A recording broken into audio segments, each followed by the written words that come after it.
Ang programang ito ay rated SPG. Striktong patnubay at gabay ng magulang ang kailangan. Maaaring may masiselang tema, lengguwahe, karahasan, sexual, horror o droga na hindi angkop sa mga bata.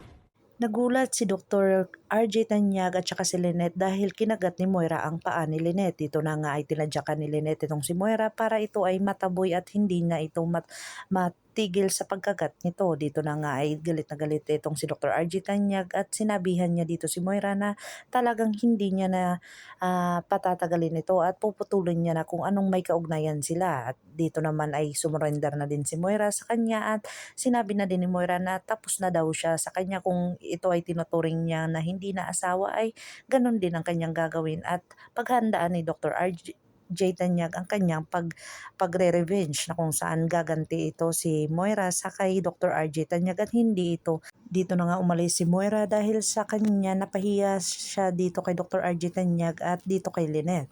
Agad-agad naman itong naghingi ng tawad itong si Dr. RJ Tanyag kay Lynette kung saan narinig ng kanyang anak na si Annalyn. Dito ay tuwang-tuwa si Annalyn sa kanyang mga nakikita at kung saan ang saya-saya ng kanyang nanay at tatay na nag-uusap.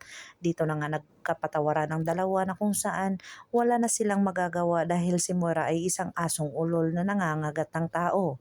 Umuwi na si Dr. RJ Tanyag kung saan nakita niya itong si Zoe. Dito na nga niya kinausap si Zoe at sinabihan niya na wala talaga siyang magagawa sa kanyang ina na si Moira kung saan hindi na talaga mapipigilan ang ugali nito na kung saan ang pangit-pangit talaga ng ugali ni Moira at dito pa niya kinagat si Lynette.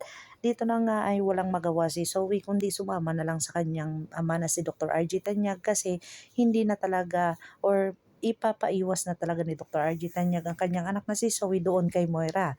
Agad-agad naman itong nag-usap si Dr. RJ Tanyag at saka si Giselle kung saan nalaman ni Giselle na hihiwalayan ni Dr. RJ Tanyag itong si Moira. Sinabi ni Giselle kung ano ang plano niya kay Lynette at natameme itong si Dr. RJ Tanyag dahil may gusto pa siya dito kay Lynette kung saan kung wala si Dr. Carlos Benitez kung ano ang gagawin ni Dr. RJ Tanyag.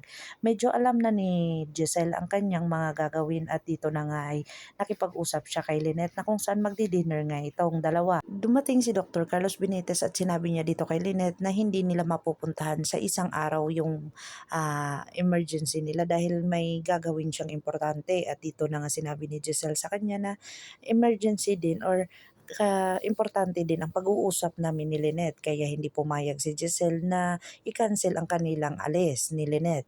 Dito na nga sumama si Dr. Carlos Benitez sa kanila ni Giselle kung saan nagdi-dinner nga ito. Hindi niya inaakala na andun pala si Dr. RJ Tanyag. Dito na nagkwento si Lynette tungkol sa mga bulaklak. Dito na nga nagsabay pang dalawa na 40 pesos daw ang bili nila noong unang panahon. Kaya ngayon ay ang mahal-mahal na.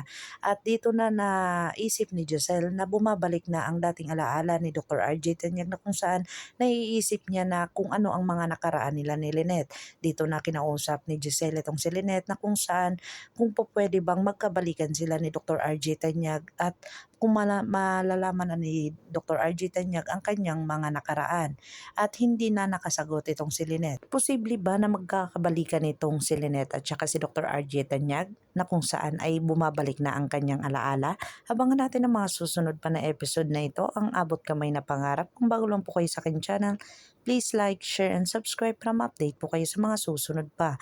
Yun lamang po at maraming salamat.